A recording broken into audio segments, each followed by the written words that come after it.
Hey Danny, how you doing? Thank you for your submission. I just sent out a message and I posted in the announcements just a little blurb about the assignment requirements. And it's right down here too. I posted it here, but I'll talk about that in a second because there's a couple of things here that we need to address. All right, so these are established. This is great. You've done a great job here. Excellent job. Fantastic. There's a couple of things I want to mention now. Good job here. You've established hierarchy here based on nothing other than grouping. That's fantastic. That's a hard concept to understand. So you're showing excellent proficiency here in your basic understanding of establishing hierarchy simply based on grouping and proximity. So fantastic job there. The second iteration also, in the second iteration, you've introduced one new size and one new weight, and that's fantastic as well. And then, so you still have this all grouped as one. You could even further group these to establish another level of hierarchy. Right now, you have three levels of hierarchy.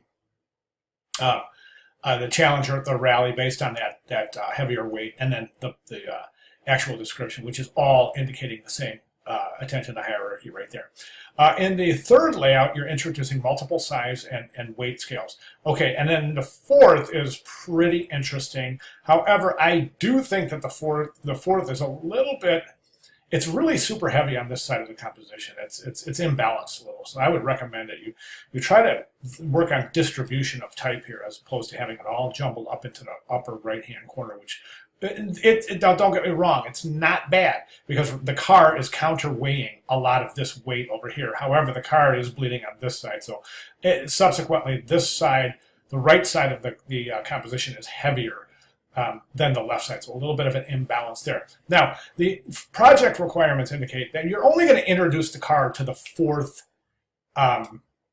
layout. The car doesn't go into first. So the only contrast in size and weight in the first, one new size, one new weight in the second. So you're really establishing typographic hierarchy here, sans the image. So let's get rid of the image in the first, second, and third, recompose those, and then work on the fourth.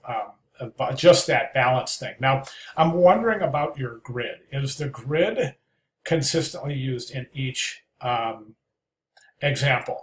And it's hard to say. It really is difficult to ascertain depending on if it's how many columns you're using here. But what we should be able to do is superimpose the grid over all four of these layouts and have your type align to one of the columns or rows in the grid. Okay, and that's important, and definitely want to establish that in your layouts. Okay, other than that, I think you've done a really fantastic job. So I'd like to see those changes. And yeah, okay, good job. And if you have any questions at all, Danny, please let me know. Thanks.